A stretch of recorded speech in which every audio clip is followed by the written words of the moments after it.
संघं शरणं गच्छामि।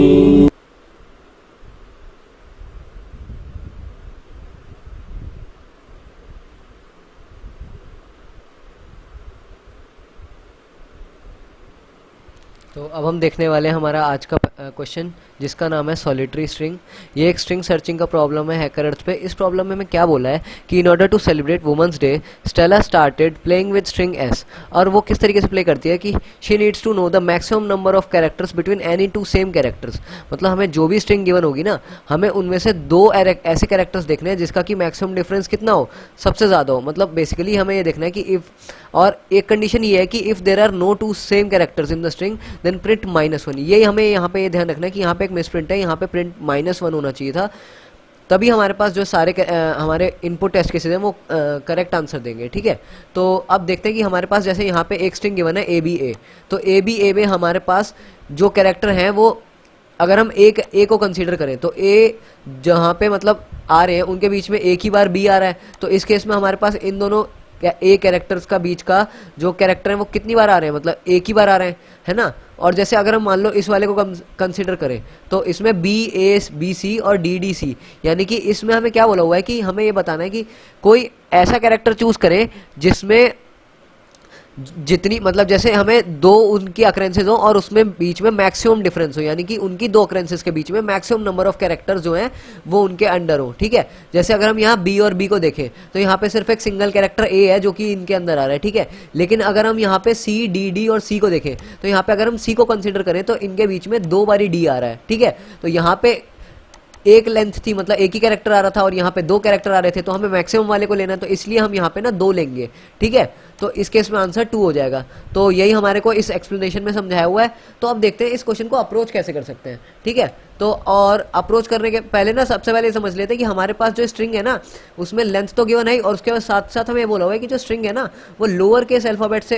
मतलब रेंज में है, जो कि स्मॉल ए से स्मॉल जेड तक जा सकती है। तो इसका भी काफ़ी हम यूज़ करेंगे अपने अप्रोच में। तो अप्रोच में सबसे पहले हम ये समझते हैं कि हमारे पास जैसे ना जो रेंज गिवन है A से Z, इसका क्या यूज़ है। तो अगर हमें ये बताना है कि जैसे मान लो हमने ये देख लिया कि A B ये A और C ठीक है, अगर हमने मान लो ये स्ट्रिंग गिवन होती, ठीक है, तो फिर हम क्या देखते हैं कि हमारे पास ना जो मान लो पहला कैरेक्टर है, ठीक है, हमने उसको एक अलग फ्रीक्वेंसी में स्टोर कर लिया। बेसिकली हमारे पास जब भी लोअर केस अल्फाबेट्स गिवन हो तो हम उसे ना स्टोर के काम में ले सकते हैं, यानी कि हमारे पास वो स्टोरिंग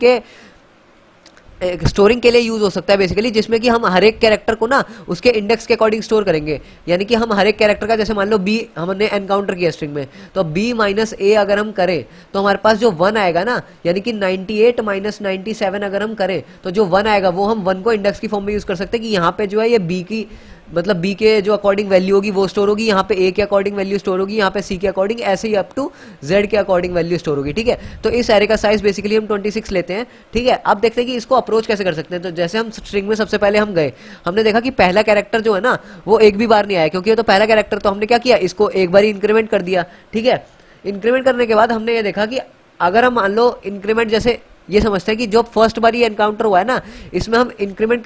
की जगह क्या करेंगे, जो हमारी वैल्यू होगी ना, जो हमारे इस एरे में स्टोर होगी, वो क्या होगा, इसका इंडेक्स होगा बेसिकली, जो इसके अकॉर्डिंग आई की वैल्यू होगी ना वो स्टोर होगी। जैसे यहाँ पे अभी हमने 0 लिख दिया। ठीक है, फिर हमने बोला कि हम नेक्स्ट कैरेक्टर पे गए B, ये भी एक भी बार नहीं आया, यानी कि इसका भी फर्स्ट एनकाउंटर है, तो इसकी भी इंडेक्स वैल्यू हमने स्टोर कर ली। फिर हम ये देखते हैं कि हमारे पास ये वाला जो A है ना, इसकी जो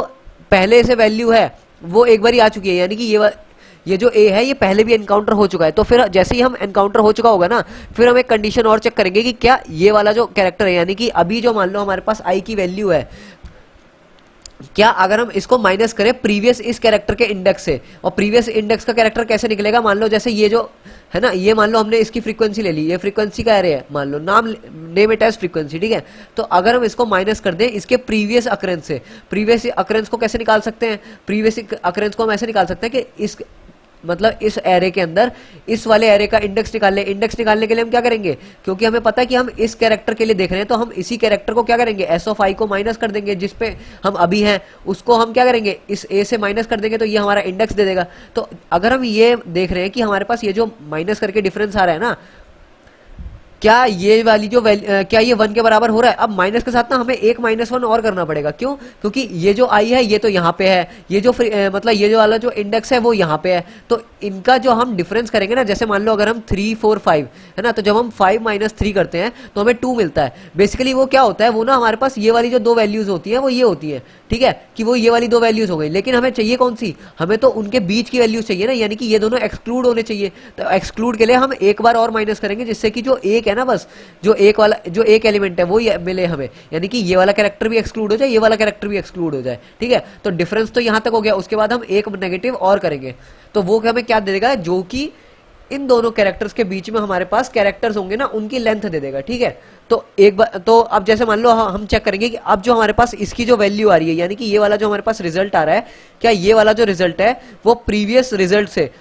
जो प्रीवियस था रिजल्ट वो क्या था, मान लो हमने इसको i दे दिया, ठीक है, तो प्रीवियस रिजल्ट i था, तो हमारे पास प्रीवियस रिजल्ट से क्या ये बड़ा है, प्रीवियस रिजल्ट से बड़ा है, मतलब कि जो पहले इन दोनों के बीच का डिफरेंस था और अब जो इनका बीच का डिफरेंस है उसमें मतलब इंक्रीमेंट हुआ है। तो जब इंक्रीमेंट हुआ होगा तो उनमें से जो मैक्सिमम वैल्यू होगी हम उसको वापस से इस रिजल्ट में स्टोर कर देंगे, ठीक है।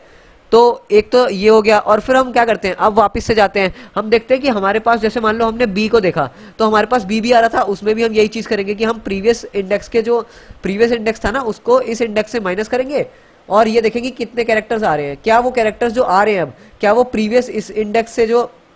हमारे पास वैल्यू थी, मान लो हम पहले सब सारे कैरेक्टर्स को हमने -1 से इनिशियलाइज किया, तो क्या जो वैल्यू अब बन रही है, जैसे यहाँ पे 1 बन रही है और यहाँ पहले -1 था, तो अब तो बड़ी होगी ना, तो हम क्या करेंगे, अब इस इंडेक्स पे जाके हम क्या बोलेंगे, हम इसको ना +1 से क्या कर देंगे, हम इसको +1 से अपडेट कर देंगे कि अब हमारी जो b की वैल्यू है वो 1 है, ना कि -1 है, ठीक है। यानी कि 1 का मतलब क्या है कि जो कंसेक्यूटिव b है उनके बीच का मैक्सिमम डिफरेंस कितना बन रहा है, 1 बन रहा है, ठीक है। अब हम ऐसे ही a पे जाएंगे, अभी तक हमारे a में कौन सी क्या वैल्यू स्टोर थी, अभी तक हमारे a में ये वाली वैल्यू स्टोर थी, यानी कि 1 स्टोर थी, कि इन दोनों a के बीच में जो है एक बारी b आ रहा है। तो अब अगर हम नेक्स्ट a में जाएंगे, फिर हम देखेंगे कि इन दोनों a को कंपेयर करेंगे तो इसमें भी 1 ही मिलेगा, लेकिन जब हम नेक्स्ट बार a में जाएंगे ना, तो हम ये देखेंगे कि इस वाले a में और जो प्रीवियस इंडेक्स था, यानी कि इस इंडेक्स पे हमारा क्या स्टोर होगा, इस इंडेक्स पे हमारा स्टोर होगा अभी तक का जो कि हमारा 1 निकल के आ रहा था, ठीक है। लेकिन अब जो हम जैसे इस इंडेक्स पे आ गए, हमारा i जो है ना वो यहाँ आ गया, तो अब जो हम प्रीवियस इंडेक्स से माइनस करेंगे तो उस केस में हमारे पास डिफरेंस कितना आने वाला है, हमारे पास तो डिफरेंस 3 आने वाला है। तो हम यही देखेंगे कि अगर हमारे पास जो मैक्सिमम डिफरेंस निकल के आता है ना, जैसे इस केस में 3 आ गया और पहले से 1 था, तो इनमें से जो मैक्सिमम वैल्यू होगी वो हमारा रिजल्ट हो जाएगा, ठीक है। तो इस तरीके से हम क्या करेंगे, हम हर एक कैरेक्टर के लिए जो उसके प्रीवियस कैरेक्टर की अकरेंस होगी ना, उनके बीच का डिफरेंस निकालेंगे और उसे स्टोर करते जाएंगे, ठीक है। और इसी तरह हम पूरी स्ट्रिंग में ट्रैवर्स करेंगे। तो इस अप्रोच में हमारे पास यही हमारे पास सबसे स्मॉलेस्ट तरीका है इस क्वेश्चन को करने का, जिसमें कि हमारे पास जो भी कैरेक्टर है ना वो हमें बार बार ट्रैवर्स भी नहीं करने पड़ेंगे और हम हर एक कैरेक्टर की पोजीशन पे जो है अपनी वैल्यू को अपडेट भी करते जाएंगे। तो हमें इसमें कितनी इंक्रीमेंटेशन करनी पड़ी, बेसिकली हम इसमें ट्रैवर्सली ओ टू ओ मतलब एक बार ही कर रहे हैं, तो हमारे पास इसमें ऑर्डर ऑफ एनी हुआ इस केस में कॉम्प्लेक्सिटी, ठीक है। तो अब देखते हैं कि इस क्वेश्चन को कोड कैसे कर सकते हैं। तो कोड करने के लिए क्या करेंगे ना, सबसे पहले तो हमारे पास जो नंबर ऑफ टेस्ट केसेस है वो इनपुट लेंगे, जो हमने यहाँ पे जैसे सबसे पहले तो मेन फंक्शन में चलते हैं, हमने number of test cases input ले लिया, फिर हमने एक व्हाइल लूप लगाया जिसमें हमें सॉल्व फंक्शन को कॉल करेंगे। सॉल्व फंक्शन में हमने एक स्ट्रिंग इनपुट ली और फिर हम वही करेंगे जो मैंने अभी समझाया था कि हम ना क्या करेंगे, इन जो भी हमारे पास, जैसे यहाँ पे तो हमने 50 ले लिया, लेकिन हमें क्या कर सकते हैं, हम यहाँ पे 26 भी ले सकते हैं, क्योंकि हमारे पास कैरेक्टर्स की रेंज गिवन है कि वो स्मॉल लेटर्स कैरेक्टर्स ही होंगे, ठीक है। तो हम हर एक कैरेक्टर को क्या करेंगे, पहले इस एरे को -1 से इनिशियलाइज कर देंगे, क्योंकि अगर मान लो ऐसा भी होता है कि हमें कोई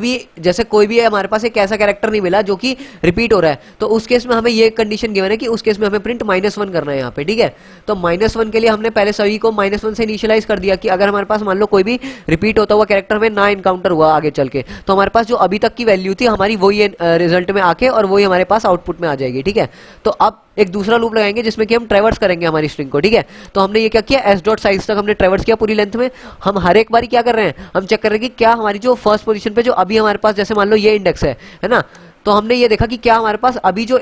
इंडेक्स पे जो हमारे पास कैरेक्टर है वो वाले कैरेक्टर के अकॉर्डिंग जो हमारे पास इसकी वो वैल्यू बन रही है इस एरे में, क्या वो -1 है। -1 है इसका मतलब क्या है कि वो कैरेक्टर जो है अभी तक एनकाउंटर नहीं हुआ है ना, यानी कि उसकी जो अकरेंस है वो फर्स्ट टाइम आई है इस पूरी स्ट्रिंग में। तो अगर फर्स्ट टाइम अकर हुआ है वो, तो उस केस में हम क्या करेंगे, उसका जो इंडेक्स है उसी को ही स्टोर कर देंगे, ठीक है। कि यहाँ से मतलब हमने उसको स्टोर कर दिया कि वो उसका इंडेक्स है, ठीक है। और अगर मान लो ऐसा नहीं होता है कि उसकी जो फर्स्ट अकरेंस है वो नहीं होती है, वो रिपीट हो रहा होता है, तो हम क्या करेंगे, हम ये चेक करेंगे कि क्या हमारे पास जैसे आई जो उसकी अभी इंडेक्स है, यानी कि ये उसकी सेकंड अकरेंस वाली इंडेक्स है, ठीक है, सेकंड अकरेंस वाली इंडेक्स को माइनस करेंगे उसकी फर्स्ट अकरेंस वाली इंडेक्स से। फर्स्ट अकरेंस वाली इंडेक्स कौन सी हो गई, ये वाली जो मैंने अभी समझाया था कैसे निकलेगी, फर्स्ट पोजीशन, यानी कि जो इसी कैरेक्टर को माइनस करने के बाद इस वाले एरे में जो अभी इसकी पोजीशन है, ठीक है, जो हमने अपडेट नहीं करी है, यानी कि प्रीवियस वाले जो हमारे पास कैरेक्टर है उसके अकॉर्डिंग, जो प्रीवियस अकरेंस है उसके अकॉर्डिंग अगर हम माइनस करते हैं और -1 करते हैं तो ये हमें क्या दे देगा, ये वाला फॉर्मूला, ये हमारे पास अब जो अपडेटेड हमारे पास डिफरेंस है वो दे देगा। तो अगर वो वाली वैल्यू प्रीवियस रिजल्ट से बड़ी होती है ना, तो हम उसको रिजल्ट में दे देंगे, वरना हमारे पास जो मैक्सिमम वैल्यू होगी वही हमारे पास रिजल्ट में रहेगी, ठीक है। तो हमारे पास बस यही करना है, हमारे को इस क्वेश्चन में पूरी स्ट्रिंग में ट्रैवर्स करना है और हर एक कैरेक्टर के लिए वैल्यू को अपडेट करते जाना है उसके डिफरेंस से, ठीक है, और लास्ट में जो है उसका रिजल्ट आउटपुट कर देना है। तो बस हमारे पास यही छोटा सा क्वेश्चन, मतलब यही हमारे पास छोटा सा कोड था इस क्वेश्चन के लिए। ये काफ़ी छोटा सा क्वेश्चन है, तो इसको करने के लिए हमारे को ज़्यादा दिक्कत भी नहीं आनी चाहिए, क्योंकि इसमें जो ऑर्डर ऑफ कॉम्प्लेक्सिटी है वो ऑर्डर ऑफ n में ही हो सकती है हमारे इस केस में, ठीक है। तो अगर कंस्ट्रेंट्स हमें बिगर भी गिवन होते हैं, जैसे यहाँ पे तो 10⁵ है, अगर इससे बड़े भी गिवन होते हैं तो भी हम इसमें ऑर्डर ऑफ n लगा के इसे सॉल्व कर सकते थे, ठीक है।